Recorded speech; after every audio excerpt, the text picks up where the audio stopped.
If you're in a season where everything feels quiet, where your phone is silent, your plans collapsed, and even your confidence feels like it's on life support, listen closely, because this is not the end. This is the part of the story where most people misunderstand what's happening. They call it failure. They call it bad luck. They call it, I guess I'm not meant for this. But there is a deeper law at work. Right before a comeback, life gets quiet. Not peaceful quiet. Pressure quiet. The kind of quiet that happens in a gym when the weight is heavy and nobody is talking. The kind of quiet that happens in a storm's eye, when the world holds its breath. And if you can hear me right now, if you're still searching, still listening, still trying to understand why everything had to fall apart, then your comeback has already started. It just hasn't become visible yet. Most people think a comeback begins when the outside changes, when the money returns, when the body looks better, when the job improves, when the relationship heals, when the world finally applauds again. That's not how it happens. A comeback begins in private, in silence, in a room where no one is watching, in a mind that has been pushed to its edge and decides to rebuild anyway. And I need you to understand this deeply. Your life didn't collapse to destroy you. It collapsed to expose what was weak. It collapsed to remove what was false. It collapsed so you could stop living on borrowed energy and start living from a deeper foundation. Because the truth is, the version of you that was trying to make it before was not strong enough to hold what you asked for. You wanted more power, more freedom, more stability, more respect, more control, more money, more peace. And life said, then you can't remain the same. So it applied pressure, not to punish you but to shape you. The seed doesn't grow in sunlight. It grows in darkness first. And the darkness isn't a sign you're forgotten. It's proof that something is forming. Right now, you may feel like you're behind, like you lost time, like you lost opportunities, like you lost your identity. But what if the delay wasn't denial? What if the delay was design? What if everything that didn't work, everything that rejected you, everything that broke you, was simply clearing space for a stronger future to be built? Here's what I want you to do. Take a slow breath in and let your nervous system hear this message like a command. You are not finished. You are not broken beyond repair. You are not falling apart. You are being rebuilt. And your comeback will not be loud at first. It won't announce itself with fireworks. It won't arrive with perfect timing. It won't show up the way movies show it. It will show up as a decision to stop negotiating with your weakness, a decision to stop begging for motivation, a decision to stop waiting for someone to save you, because nobody is coming. And that is the best news of your life. Because when nobody is coming, you stop performing. You stop chasing approval. You stop living for reactions. And you finally become dangerous in the right way. Not angry. Not reckless. Not loud. Dangerous because you become disciplined. Dangerous because you become consistent. Dangerous because you no longer need the world to believe in you for you to keep moving. So, tonight, or today, wherever you are listening from, I want you to let the old version of you die with dignity, the version that needed validation, The version that quit when it got uncomfortable. The version that feared rejection. The version that looked for shortcuts. Let it go. Because the comeback you're about to have is not a return to who you were. It's the birth of who you were always meant to be. And in this audiobook, we're going to walk through the laws behind that transformation, step by step, layer by layer, until your mind is rebuilt. Your discipline is restored, and your life starts responding to you again. Not because you got lucky, but because you finally became the kind of person that life has no choice but to reward. Now, let's begin with the first truth. When everything falls apart, that is not failure. That is the moment the real construction starts. There is a moment in every life when things don't just go wrong, they come apart. Not dramatically, not with explosions or headlines. Quietly. Plans stop working. Energy fades. Confidence cracks. What once felt certain suddenly feels fragile. And the most dangerous part is not the loss itself. It's the story you tell yourself about it.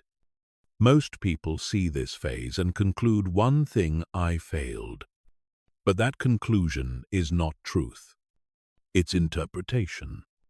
And interpretation determines destiny. Because there is a difference between collapse and destruction. Destruction ends things. Collapse rearranges them. Life collapses what is unstable, so something stronger can be built in its place. This is the part nobody teaches you. We are taught to celebrate beginnings and praise results. But we are never taught how to understand the breakdown phase, the phase where the old version of you can no longer survive. So when it arrives, people panic. They rush. They distract themselves. They numb the discomfort. They try to recreate what already died. And that's where most people get stuck. Because the moment everything falls apart is not asking you to fix the old structure. It's asking you to let it go. Think about this carefully. If your previous way of thinking had worked, you wouldn't be here. If your old habits were enough, they would have protected you. If your former identity was strong, it wouldn't have cracked under pressure. So when life removes it, it is not cruel. It is precise. You don't tear down a house that still stands. You only demolish what can no longer carry weight. This phase feels personal, but it isn't. It feels like punishment, but it's not. It feels like you're being singled out, but you're not. You are being prepared. Every serious transformation begins with disorientation. The caterpillar doesn't become a butterfly by improving itself. It dissolves. Its old structure completely breaks down before anything new appears. From the outside, it looks like death. From the inside, it's reorganization. And this is where people make their biggest mistake. They try to escape the cocoon too early. They rush back into noise. They chase quick relief. They grab the first identity that feels familiar, even if it's limiting. But growth cannot be rushed. The mind, like the body, needs time to shed old patterns. Right now, you may feel like you lost your direction. But what you actually lost was false certainty. And that's a gift, even if it doesn't feel like one yet. False certainty is dangerous because it keeps you comfortable while stagnant. It tells you everything is fine, until it isn't. Real growth begins the moment comfort is removed and questions appear. Questions like, Who am I without this role? Who am I without this approval? Who am I without this routine? Who am I when things don't work? Most people avoid these questions their entire lives. You didn't. That's why you're here. This phase strips away illusions. Illusions about control. Illusions about timing. Illusions about who you thought you had to be. And what remains is uncomfortable.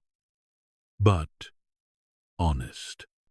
Honesty is the foundation of every real comeback. You cannot rebuild on lies. You cannot rise on denial. You cannot become powerful while pretending nothing happened. So if you're feeling tired, unmotivated, or emotionally flat, that doesn't mean you're weak. It means your system is recalibrating. When a computer updates, it temporarily slows down. It closes programs. It restarts processes. That pause is not failure. It's preparation. Your nervous system, your identity, your priorities, all of it is being reset. And yes, it feels lonely. Because when the old version of you dies, the world doesn't know how to relate to you yet. People who benefited from your old patterns may disappear. Spaces you once fit into may feel wrong. Conversations may feel shallow. That's normal. You are between identities. This is not where you perform. This is where you observe. You don't need to explain yourself right now. You don't need to prove anything. You don't need to rush clarity. Clarity comes after honesty, and honesty requires silence. This is why your comeback doesn't start with action. It starts with stillness. Stillness is not weakness. Stillness is where awareness returns. And awareness is power. When you stop reacting, you begin seeing. You see what drained you. You see what distracted you. You see what you tolerated that you shouldn't have. You see where you compromised yourself. This seeing is painful, but it's necessary. Because you cannot rebuild what you don't understand. So, if everything feels slower right now, don't fight it. Speed belongs to expansion phases. Slowness belongs to reconstruction. Every strong structure takes time to set. Concrete poured too fast cracks later. So does character. This is also why comparison is poison right now. Other people may look ahead. They may appear confident. They may seem untouched. But you are not on their timeline. You are on a compression phase, the phase where pressure is applied so energy can be stored. A bow pulled back looks like retreat, but it's gathering force. The further it's pulled, the more powerful the release. And here is the truth most people miss. Not everyone is pulled back. Only those capable of going further. Life doesn't waste pressure on those who won't use it. It tests potential. And if you're being tested right now, it's because something in you is strong enough to be refined. This chapter is not about staying positive.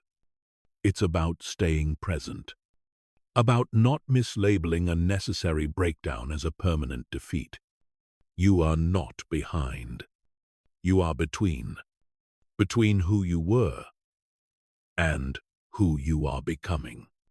And the worst thing you can do in this phase is rush to feel better. The best thing you can do is understand what is happening. Because once you understand it, fear loses its grip. You stop asking, "What's wrong with me?" And you start asking, "What is being built?" That question changes everything. This is not the chapter where you rise. This is the chapter where the ground is cleared. And without this clearing, there is no comeback at all. Once you stop calling this phase failure, a deeper question appears. If this is not the end, then what is actually happening? The answer is uncomfortable for the ego, but calming for the mind. There is a law behind every comeback. Not motivation, not luck, not timing. Law. And laws don't negotiate with emotions. They operate quietly, consistently, and without exception. Gravity doesn't care how confident you feel. Fire doesn't care how hopeful you are. And the laws that govern growth don't care how unfair things seem. They work anyway. The reason most people never experience a real comeback is simple. They fight the law instead of learning it. They try to skip phases. They demand results without reconstruction. They want elevation without reorganization. But nothing in nature works that way. Look closely at life, and you'll see a pattern repeating everywhere. Expansion, contraction, reorganization, expansion again. The tide pulls back before it returns stronger. Muscle breaks down before it grows. Seeds disappear underground before they rise above the surface. Your life follows the same rhythm. This is what most people miss. They see the contraction and assume decline. They see the silence and assume abandonment. They see the delay and assume denial. But contraction is not decline. It is compression. Compression concentrates force. Nothing powerful is created without it. Diamonds are not formed in comfort. They are formed under pressure that would destroy weaker material. So when life applies pressure, it is asking a quiet question. Can this structure hold more? If the answer is no, the structure must change. That is not cruelty. That is intelligence. This law explains something that confuses many people. Why some kind, hard-working, well-intentioned people never break through, while others rise after losing everything. It's not because one is better. It's because one understands the rhythm. The man who resists the low season wastes it. The man who studies it uses it. The low season is not random. It removes distractions. It exposes weaknesses. It reveals what was propping you up instead of what was actually supporting you. During high seasons, flaws are hidden by momentum. During low seasons, everything becomes visible. That visibility is painful but priceless, because you cannot correct what you cannot see. This is why your comeback does not begin with action. It begins with interpretation. The meaning you assign to this phase determines whether it breaks you or rebuilds you. If you tell yourself, "This proves I'm not good enough," your nervous system collapses. If you tell yourself, "This phase is training," your nervous system stabilizes.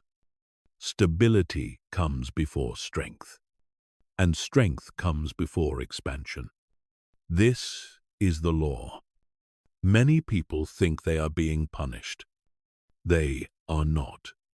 They are being slowed down so something deeper can catch up. Your values, your discipline, your thinking. When life moves too fast before those things mature, collapse is inevitable. So the law intervenes, not to harm you, but to protect what comes next. This is why comebacks often happen after humiliation, loss, or silence. Those experiences strip away false confidence and replace it with clarity. False confidence depends on outcomes. Real confidence depends on alignment. Alignment with what? With law. When your thoughts, habits, and direction align with the laws of growth, momentum returns naturally. No forcing, no chasing, no panic, just steady movement. Another part of this law is timing. Nature never rushes. A tree does not grow faster because it is impatient. A season does not arrive early because you are anxious. And yet humans try to rush everything. They want answers before understanding, results before discipline, visibility before readiness. This impatience is what breaks most people permanently. They leave the process before it finishes working. They abandon the soil because nothing is visible yet. But what you cannot see is often what matters most. Roots grow before branches. Foundations are laid before walls rise. Right now, your roots are growing. That is why nothing looks impressive. That is why nobody is clapping. And that is why this phase feels thankless. But thankless phases are powerful. They train you to move without approval. Approval is a dangerous addiction. It makes your progress dependent on noise. Silence breaks that addiction. Silence forces you to ask a different question. What do I do when nobody is watching? That question reveals who you are becoming. This is also where responsibility returns. Not blame. Responsibility. Blame looks outward and weakens you. Responsibility looks inward and strengthens you. Responsibility says, if this phase has meaning, I will find it. And once you accept responsibility, you regain control. Control not over circumstances, but over response. And response is the only thing you ever truly control. This is why the law of comeback always starts internally. Your outer life cannot reorganize until your inner life does. Confusion outside mirrors confusion inside. Order outside mirrors order inside. This is not metaphor. It is mechanics. Thought organizes behavior. Behavior organizes outcomes. So when outcomes collapse, thought must be examined. Not judged. Examined. This chapter is not asking you to feel hopeful. Hope without understanding fades. It is asking you to become law-aware, to see this moment not as chaos, but as process. Because once you see the process, panic dissolves. You stop asking, how do I escape this, and start asking, how do I use this? That shift alone separates those who drift from those who rise. You are not late. You are not broken. You are in the middle of a law-driven reorganization. And laws always finish what they start. If you cooperate, in the next chapter, we'll go deeper into a truth that few people are willing to face. Why not everyone is chosen for this kind of breakdown? It means something in you was strong enough to be tested. This is where the comeback becomes personal. Here is a truth most people never hear. Not everyone is given a breakdown that leads to a comeback. Some lives remain comfortable, predictable, and quietly unfulfilled. Not because those people are worse, but because they were never prepared to carry more. Life does not test at random. It tests capacity. Pressure is applied where expansion is possible. This is why two people can face the same failure and have opposite outcomes. One collapses permanently. The other emerges sharpened. The difference is not intelligence, not talent, not luck. It is inner, load-bearing strength. The breaking you are experiencing is not evidence of weakness. It is evidence of potential that outgrew its current structure. Think about this carefully. A small bridge is never tested by heavy weight. A weak foundation is never asked to support a skyscraper. Pressure only comes when there is something worth reinforcing. If your life has been shaken to the core, it is because surface-level strength was no longer enough. You were being prepared for something that demands depth.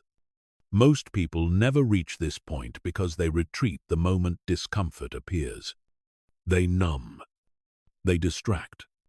They lower their expectations. They negotiate with mediocrity. And life lets them. Because forcing growth on someone who will not cooperate only creates resentment. So life waits. But when someone has even a small core of resolve, even buried under doubt, life pushes harder. Not to destroy them, to reveal them. This is where the misunderstanding happens. People think breakdowns happen because they did something wrong. Often, the opposite is true. They outgrew the environment. They outgrew the role. They outgrew the version of themselves that once worked. And growth always breaks containers that are too small. That relationship, that identity, that routine, that belief system, they were not evil. They were insufficient. So they cracked. And when they cracked, everything attached to them cracked too. This is why your breakdown feels total, because partial dismantling would not have been enough. You are not being refined for survival. You are being refined for responsibility. Responsibility requires clarity. Clarity requires stripping away illusion. Illusion is comfortable but fragile, so life removes it first. This is why applause disappears during this phase. Praise feeds illusion. Silence feeds truth. In silence, you discover what actually motivates you. Not what sounds good. Not what impresses others. But what remains when there is no external reward. That is the only motivation that lasts. Another reason not everyone is chosen is this. A comeback requires self-honesty. And self-honesty is rare. It demands that you admit where you were undisciplined, distracted, reactive, or complacent without collapsing into shame. Most people cannot do this. They either deny responsibility or drown in guilt. Both responses block growth. The people who rise learn a third response. Observation without self-attack. They say this failed. Let me understand why. Not I failed. Something is wrong with me. That distinction changes everything. Because identity collapse leads to paralysis. Behavior analysis leads to correction. Life only invests further in those who can separate the two. This is also why ego must be humbled before expansion. An inflated ego cannot carry real power. It leaks energy through defensiveness, comparison, and validation seeking. So life deflates it first. Humiliation is not punishment. It is recalibration. It brings perception back into alignment with reality. And reality is where power lives. This phase also trains solitude, not loneliness. Solitude. Loneliness says, I am missing others. Solitude says, I am meeting myself. In solitude, you stop performing. You stop explaining. You stop curating an image, and without realizing it, you begin to build something stronger than confidence. Self-trust. Self-trust is forged when you keep promises no one else sees, when you show up without applause, when you stay consistent without proof. That kind of trust cannot be shaken by circumstance. And only people who experience breakdowns get the chance to build it. This is why many people who never fall never become truly dangerous. They remain dependent on structure. Structure is useful but fragile. When it collapses, so do they. You are being trained to operate without it, to generate order internally, to become stable regardless of conditions. That is leadership. Leadership is not loud. It is composed, and composure is born in chaos, not comfort. Another hard truth: if you are in this phase, it means life expects more from you. That expectation is not a compliment. It is a demand, and demands are uncomfortable, but they are also clarifying. You stop asking, "Why me?" and start asking, "What am I being trained for?" That question turns pain into purpose. Purpose does not erase pain, but it gives it direction. Without direction, pain corrodes. With direction, pain concentrates. And concentrated pain becomes strength. This is why people who survive deep breakdowns often develop a calm presence others can feel. They are no longer reactive. They have seen worse. They are no longer easily shaken. They know something others don't. That life can fall apart and still be rebuilt stronger. This knowledge cannot be taught. It must be lived. And now you understand why not everyone is chosen. Because not everyone is willing to be remade. In the next chapter, we will talk about the most critical shift of all. Why your comeback does not begin with action, and why rebuilding the mind must come before rebuilding the world. This is where the transformation becomes irreversible. Everything you are experiencing right now, the confusion, the delay, the quiet rebuilding has been pointing to this chapter. Because this is the spine of the comeback. Not motivation, not action, not luck, thought, belief, subconscious. This is the sequence Napoleon Hill spent his life trying to teach, and most people misunderstood it because they wanted shortcuts. Here is the truth. Stripped of mysticism and hype, you do not rise to the level of your goals. You fall or rise to the level of your dominant thought system. And dominant thought does not mean what you think occasionally. It means what your mind returns to automatically when you are tired, pressured, disappointed, or alone. That is the system running your life. Most people try to change results while leaving that system untouched. That is why they relapse. They rebuild externally while the internal code stays the same. Napoleon Hill was clear on this. The subconscious mind does not reason. It accepts instructions that are repeated with emotion and executes them without debate. This is not philosophy. It is conditioning. Your subconscious is not good or bad. It is obedient. Whatever pattern you impress upon it, it will work day and night to express in form. This is why breakdowns matter so much. Because during collapse, the old patterns are weakened. The noise stops. The routines break. The identity cracks. And for the first time, the mind becomes reprogrammable.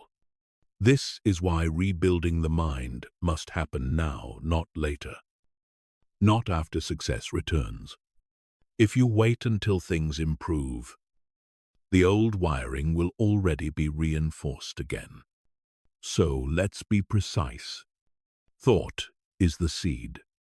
Belief is the emotional charge. The subconscious is the soil that grows it. A thought without belief is weak. A belief without repetition fades. But a thought repeated with emotional certainty becomes command. This is where most people fail. They repeat words casually. They affirm without conviction. They say things they don't believe and wonder why nothing changes. The subconscious does not respond to words. It responds to authority. And authority comes from decision, not hope. This is why Hill emphasized definiteness. A vague mind produces vague results. A definite mind produces alignment. So, rebuilding the mind is not about positivity. It is about order. Order means fewer thoughts, clearer language, stronger internal hierarchy. Right now, your mind must become simple, not busy, not dramatic, not philosophical. Simple. One direction, one identity, one internal command. This is why this phase feels stripped down. Life is removing complexity so you can install clarity. Here is the practical shift that happens in this chapter. You stop negotiating with your inner voice. Most people argue with their mind. They debate it. They plead with it. They get frustrated with it. That only reinforces chaos. Rebuilding the mind means establishing authority. You do not ask the mind what it feels like doing today. You instruct it, just as you instruct a muscle, just as you instruct a tool. This is why Hill emphasized autosuggestion. Not affirmations whispered emotionally, but commands repeated calmly, consistently, and without drama. For example, not "I hope I become confident," but "I act with calm authority, regardless of feeling."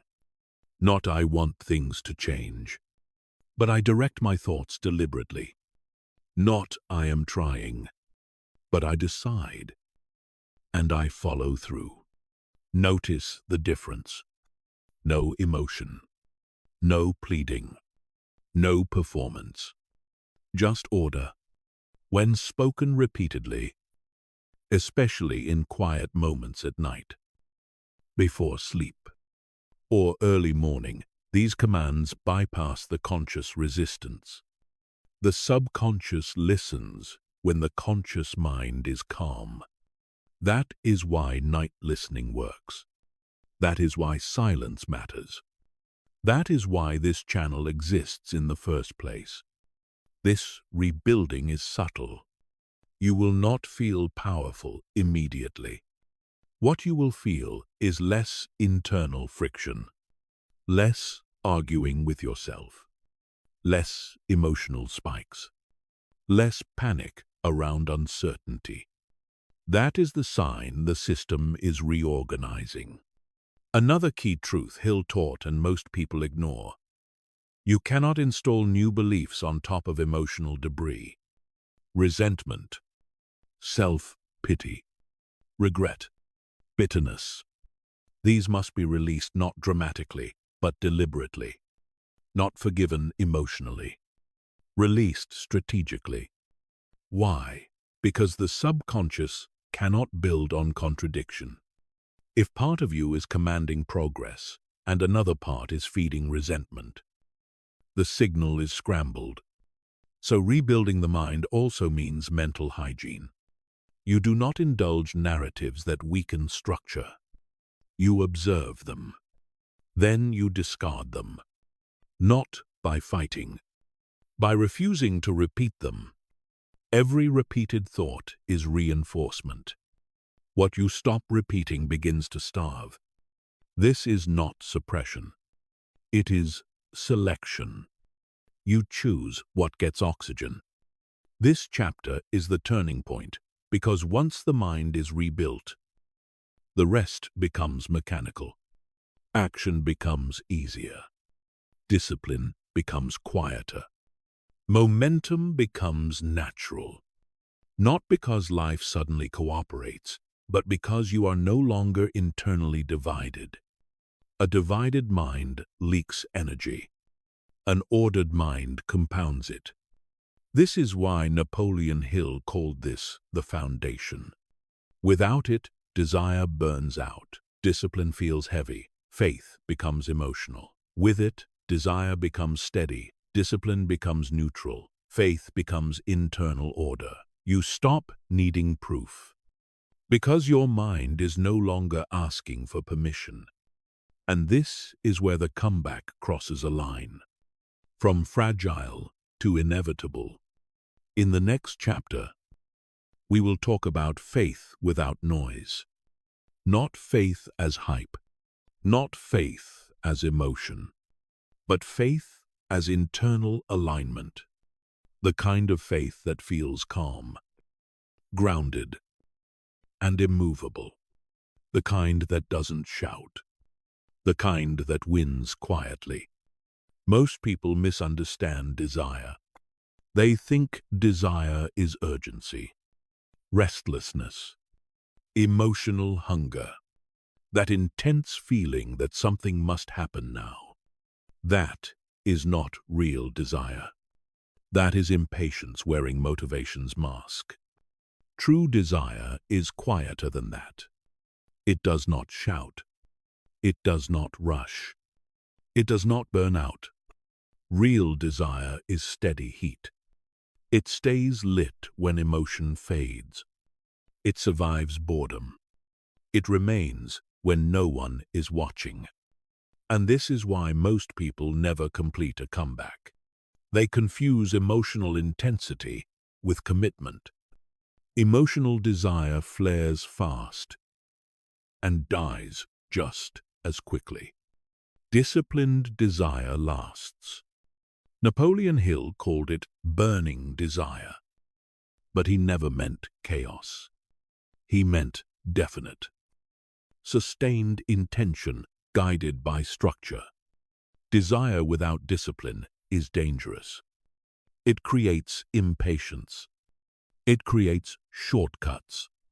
It creates obsession with outcomes. And obsession destroys judgment. You have seen this before. People who want success too badly sabotage it. They rush decisions. They overexpose plans. They chase validation. They panic when progress slows. That is not hunger. That is fear disguised as ambition. Disciplined desire feels different. It is calm. It is contained. It has rhythm. It does not need to prove itself every day. It simply returns again and again to the same direction. This is why disciplined desire pairs perfectly with faith without noise. Faith sets alignment. Desire supplies energy. But discipline determines where that energy goes. Without discipline, desire leaks. With discipline, desire compounds. This is the difference between people who want a comeback and people who complete one. Here is the key distinction. Undisciplined desire asks, how fast can this happen? Disciplined desire asks, how consistently can I show up? Speed is exciting. Consistency is unstoppable. Disciplined desire does not burn you out because it is not emotional.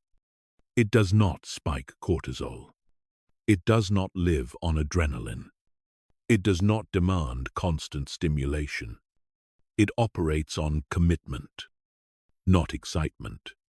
This is why disciplined desire feels almost boring at times.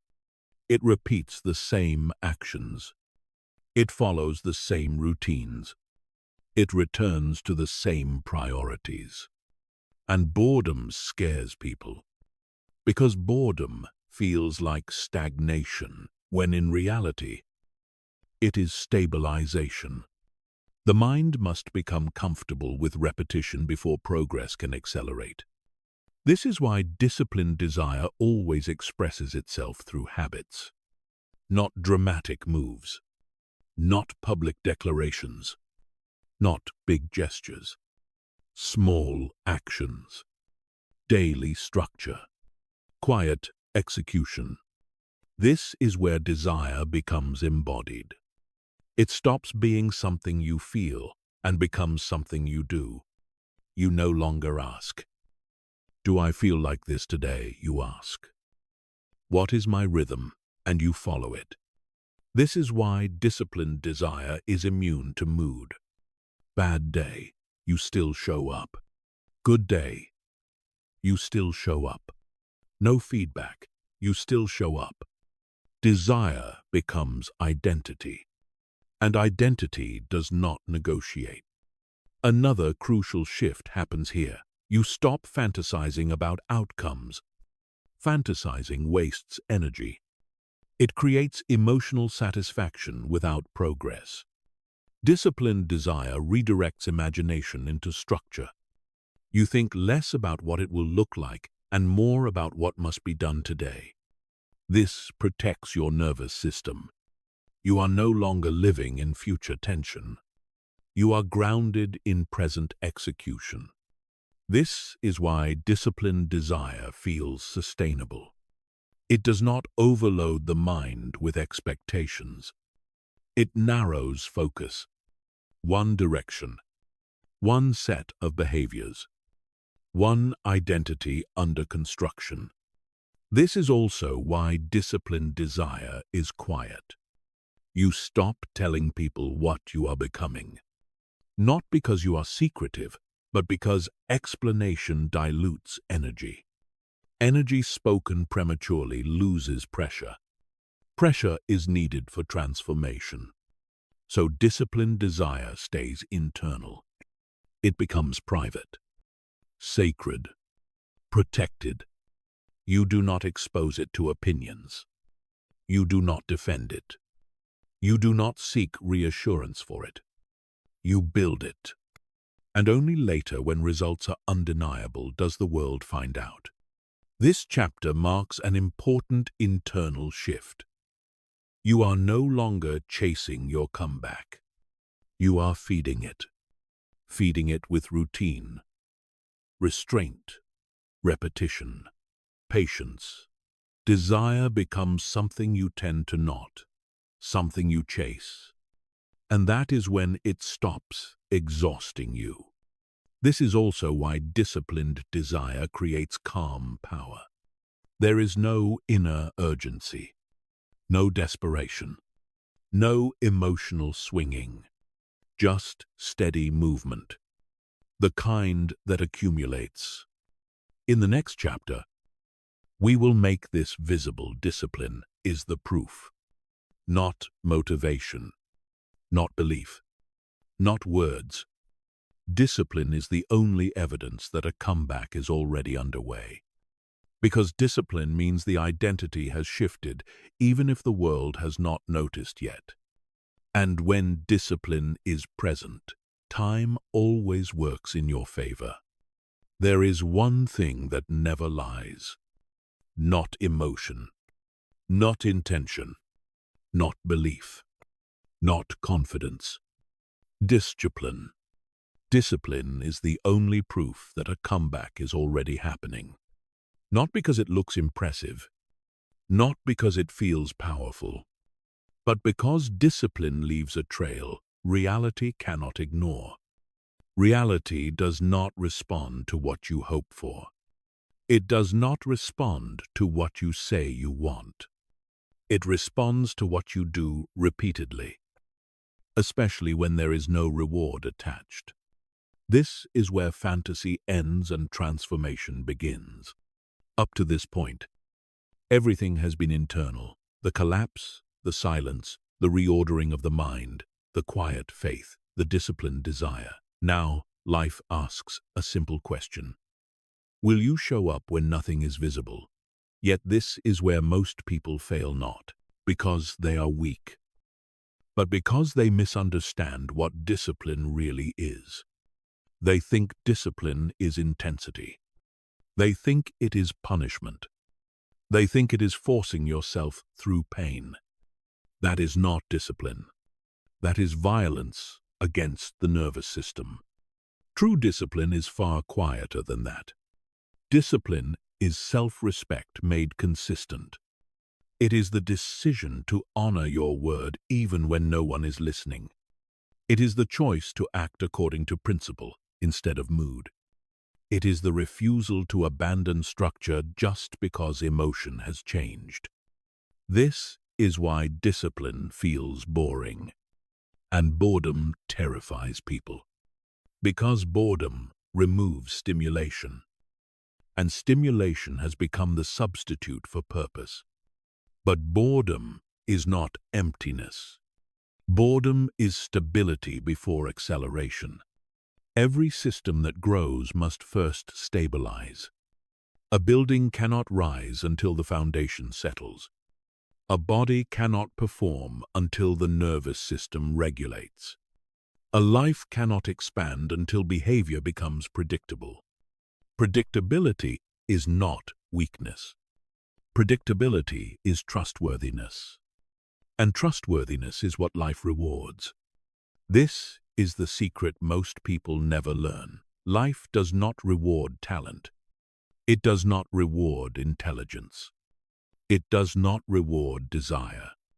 It rewards reliability. The person who shows up again and again, even imperfectly, becomes useful to reality. And reality always invests in what is useful. This is why discipline is the proof. Not because it feels heroic, but because it proves capacity. Capacity to endure boredom. Capacity to delay gratification. Capacity to hold rhythm without applause. These capacities are rare. This is also why discipline often develops in private suffering. Because public success trains dependence on praise. Private discipline trains independence from it. The disciplined person no longer needs external permission to continue. They already decided.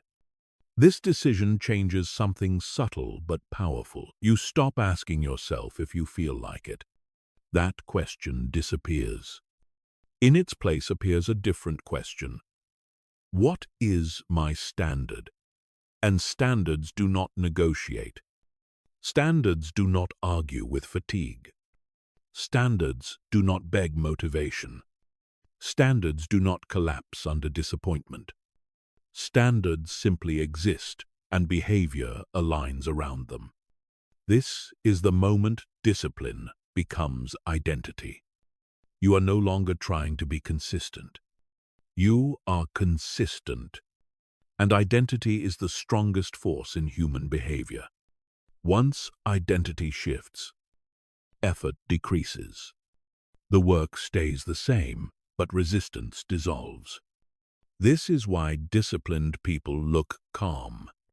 They are not fighting themselves anymore. They are not dragging themselves forward. They are simply following structure.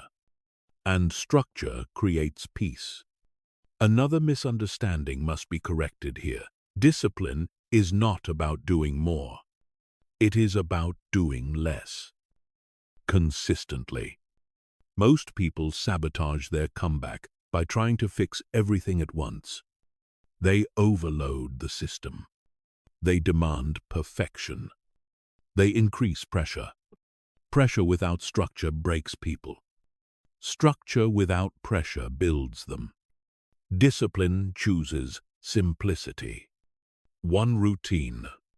One window of focus. One non-negotiable habit. That is enough. Complexity feeds excuses. Simplicity feeds compliance. The disciplined person does not need to remember what to do. They already know. And knowing removes friction. This is also why discipline is invisible from the outside. There are no announcements, no declarations, no dramatic posts, just quiet repetition. And repetition compounds invisibly, day after day. Something shifts inside you. Not excitement. Trust. You begin to trust yourself again. Not because life is perfect, not because results are guaranteed, but because you are reliable. Self-trust is the foundation of confidence. Confidence built on outcomes collapses when outcomes change. Confidence built on discipline compounds regardless of circumstance. This is why disciplined people are hard to intimidate. They do not need reassurance. They have evidence. Every day they showed up is evidence. Every promise kept is evidence. Every moment they didn't quit is evidence. And evidence silences doubt far better than affirmation ever could.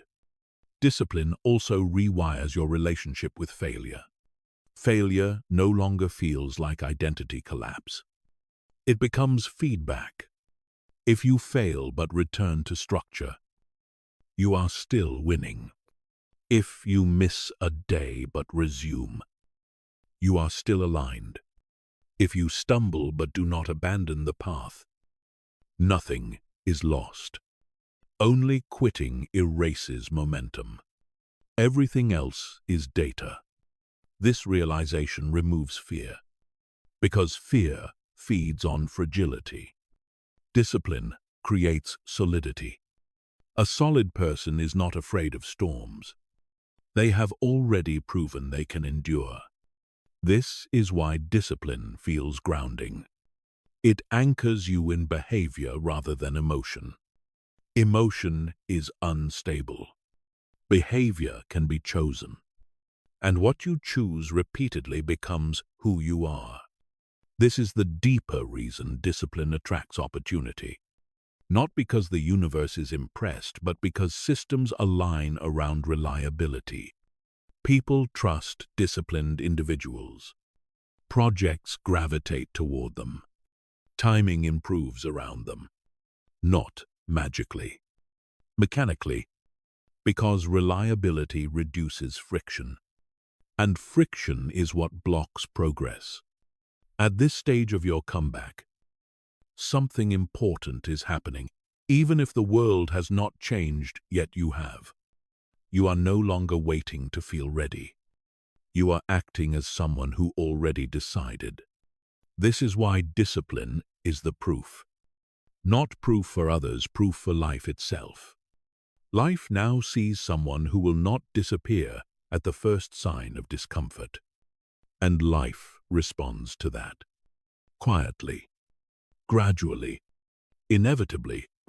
In the next chapter, we will explore what happens when this internal shift becomes externally visible, when the world starts responding, not in dramatic leaps, not in sudden miracles, but in subtle adjustments. Resistance softens, doors open slightly, people respond differently, timing improves. You won't announce it. You won't rush it. You will simply notice that life feels less heavy. And by the time you realize what's happening, your comeback will already be underway. There is a moment in every real comeback when something subtle changes. Not dramatically, not all at once, not in a way you can post about, but you feel it. The resistance eases just slightly. Conversations feel different. Timing improves. People respond with less friction. Opportunities appear without force.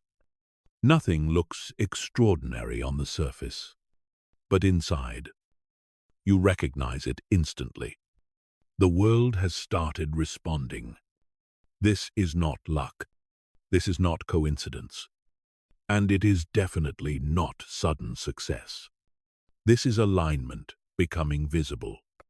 Up until now, the work has been internal. You rebuilt the mind. You stabilized faith. You disciplined desire. You proved it through consistency. And quietly, reality took note. Because reality always responds to patterns, not promises. When your behavior becomes stable, the environment reorganizes around you. This is a law, not a reward. Most people miss this phase because they are expecting fireworks. They think, if my comeback is real, everything should change fast. But fast change is fragile. Real change is directional, not explosive. It begins as reduced resistance. Things that once felt blocked no longer fight you. Not because the world became kind, but because you stopped sending conflicting signals. Before, your actions were inconsistent. Your emotions were volatile.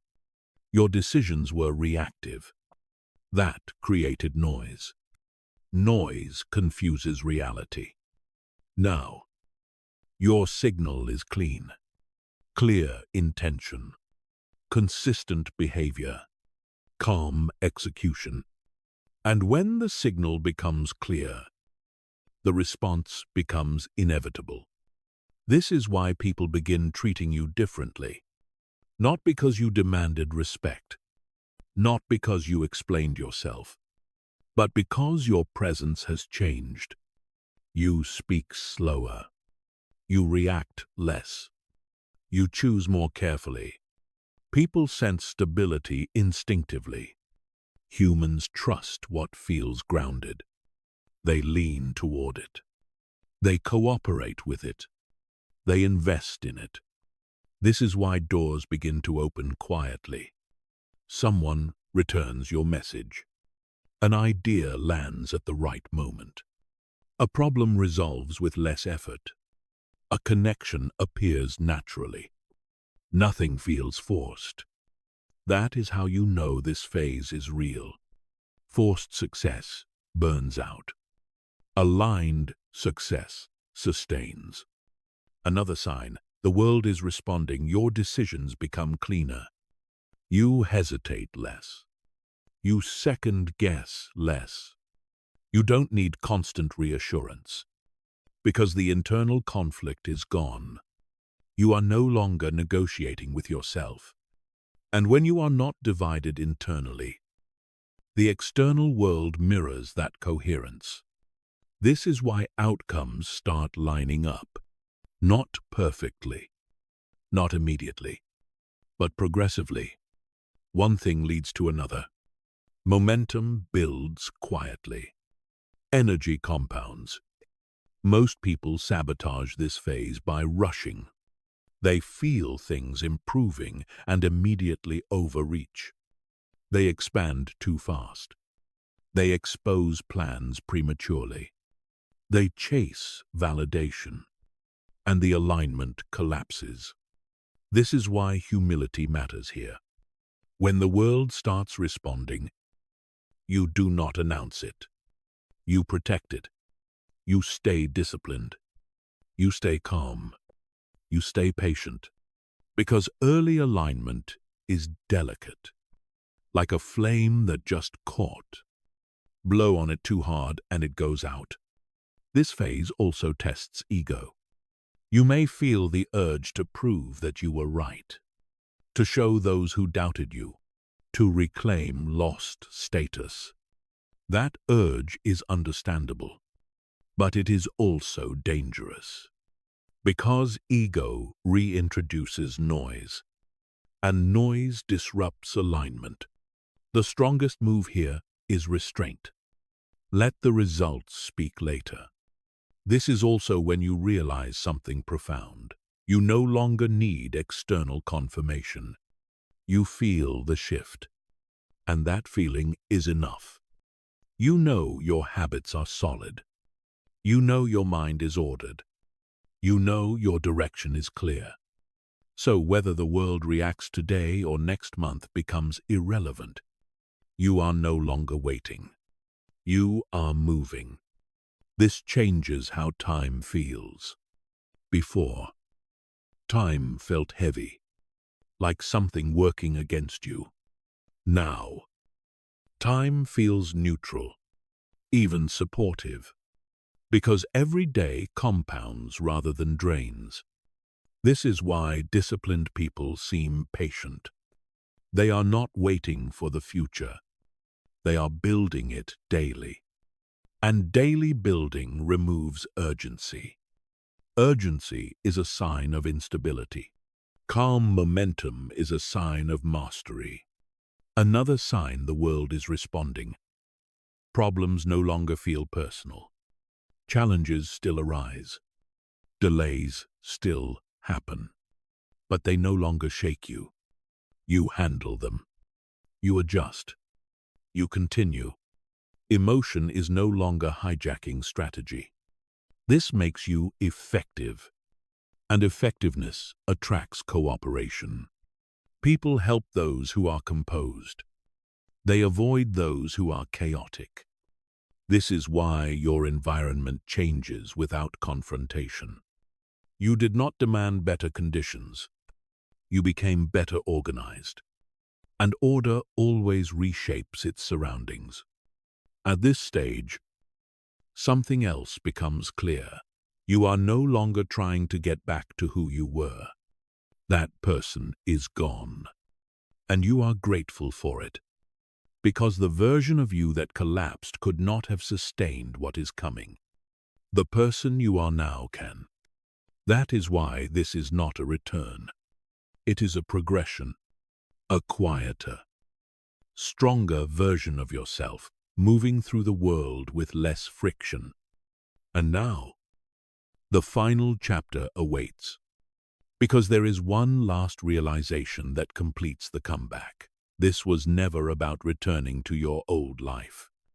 It was about becoming someone new. In the next chapter, we will close this journey with the truth most people never understand. This is not a return. It's a new identity. And once identity changes, everything else follows. Most people misunderstand what a comeback really is. They imagine a return to what they once had. Their old confidence, their old position, their old strength, their old life. But a true comeback never goes backward. It cannot. Because the person who collapsed is no longer the person who stands up again. If you return to the old version of yourself, you would eventually recreate the same collapse. So life does something more intelligent. It doesn't restore you. It replaces you. This is the final realization and the most important one. Your comeback is not about fixing the past. It is about becoming incompatible with it. The version of you that needed validation, rushed outcomes, reacted emotionally, overextended, avoided silence, feared boredom, and relied on motivation. That version had to end, not because it was weak, but because it was insufficient for what you are meant to carry next. Identity is the root of all behavior, and behavior is the root of all results. So until identity changes, outcomes cannot. This is why the collapse felt so personal. It attacked who you thought you were, your roles, your labels, your self-image, your expectations. But what survived the collapse is the real foundation. What survived is what matters. Discipline survived. Clarity survived. Self-command survived. Calm survived. Consistency survived. These are not traits. They are identity markers. You no longer need to tell yourself to be disciplined. You are disciplined. You no longer try to stay calm. You operate calmly. You no longer wait for motivation. You move by decision. This is not improvement. This is replacement.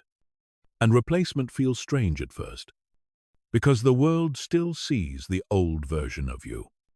They remember your past patterns, your previous limits, your former reactions. And that is fine. You are not here to convince them. Identity does not announce itself. It reveals itself over time. This is where many people sabotage the final stage. They want recognition before the identity has fully stabilized. They want others to acknowledge the change. But identity that depends on recognition is not yet solid. True identity does not ask to be seen. It simply operates. This is why you now feel less urgency to explain yourself. You do not need to justify your pace. You do not need to defend your boundaries. You do not need to prove your seriousness. The new identity does not argue. It moves. Quietly, deliberately, relentlessly. This is also why your standards feel higher now.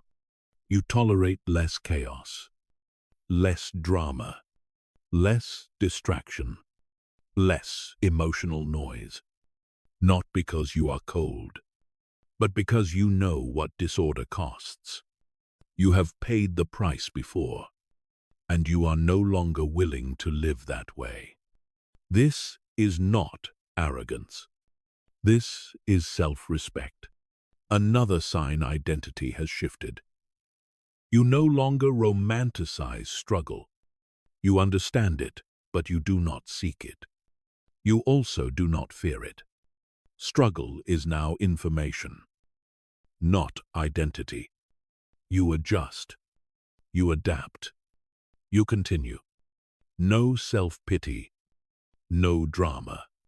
No collapse. That emotional maturity is not something you decided. It emerged from repetition, from discipline, from silence, from faith without noise, from desire without impatience. This is what makes this comeback permanent. Temporary change modifies behavior. Permanent change rewires identity. And identity is what the world ultimately responds to. This is why your future will feel different from your past, even when circumstances look similar. Because you are different. You process faster. You react slower. You decide cleaner. You recover quicker. And most importantly, you no longer abandon yourself. That is the core transformation. In the past, when things got hard, you doubted yourself. You negotiated. You escaped. You distracted. You quit emotionally or physically. Now, when things get hard, you stabilize. You return to structure. You return to rhythm. You return to decision. This is what makes the new identity dangerous in the right way. Not aggressive. Not loud. Not reckless. Dangerous because it is consistent. Consistency outlasts talent. Outlasts luck. Outlasts intensity. Consistency wins slowly, then all at once. This is also why your comeback will confuse some people.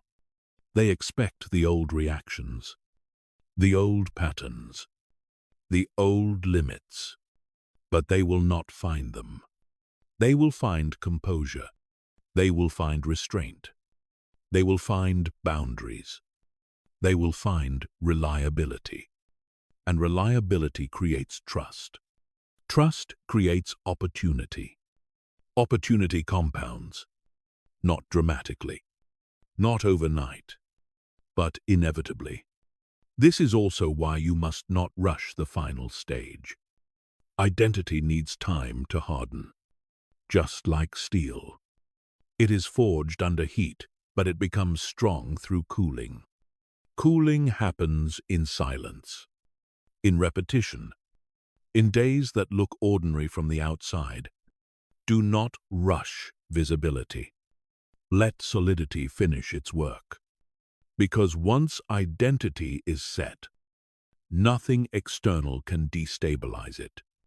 You can lose money and rebuild, lose position and recover, lose momentum and regain it. But you will not lose yourself again. And that is the greatest victory of all. This is why the comeback was necessary. Not to restore what you lost, but to protect what you are becoming. You were not being delayed. You were being redesigned. The collapse was not an interruption. It was the transition. And now, you stand on the other side. Not waiting, not hoping, not proving, but operating with calm power, with disciplined desire, with internal order. So if you ever doubt yourself again, and you will do not look for motivation, look at your behavior, look at your discipline, look at your consistency, look at your standards. That is who you are now. This is not a return. This is a new identity. And once identity changes, the world has no choice but to follow. If you have stayed with this audiobook until now, understand what that means. It means something inside you has already shifted. Not emotionally, not dramatically, structurally. You didn't listen for entertainment. You didn't listen for motivation. You listened because something in you recognized truth. And truth doesn't excite. It stabilizes. This is important. Because most people walk away from moments like this and immediately rush back into noise. They open their phone. They distract themselves. They look for the next hit of stimulation. Don't do that. This moment deserves stillness, because the real work begins after the listening stops. Your comeback is not sealed by inspiration. It is sealed by what you repeat next. Tonight or tomorrow morning, nothing magical needs to happen. No big declaration. No sudden leap. Just one quiet decision: I will live according to what I now understand. That's it. Not perfectly. Not dramatically. Consistently. Return to discipline when emotion fades. Return to structure when doubt speaks. Return to silence when the world gets loud. That is how this transformation becomes permanent. Remember, you don't need to prove anything to anyone. You don't need to explain your pace. You don't need to announce your growth. Your behavior will speak later. If this message resonated with you, let it work while you sleep. Night listening is not passive. It is programming. The subconscious listens when the conscious mind relaxes. So replay this audiobook. Not to feel something, but to reinforce order. Each repetition strengthens the new identity. Each return deepens alignment. This is how change becomes automatic. And if you want to continue this journey slowly, deeply, and without noise, subscribe to Sleep Success Audiobook. This channel is not about hype. It is about internal architecture. Here, we don't chase motivation. We build discipline. We don't seek approval. We develop self-command. We don't react to the world. We learn to shape it calmly. In the next audiobooks, we will go deeper into mental discipline, emotional mastery, wealth consciousness, calm power, Long-term identity shifts, not for the crowd, for those ready to live deliberately. Before you close this, do one final thing. Say this quietly, not as hope, but as fact. I am no longer who I was. I act with discipline. I move with calm certainty. My comeback is already in motion. Then let go. Sleep. Rest. Return tomorrow, steady. Because the strongest transformations don't announce themselves. They simply continue. And you are already on that path.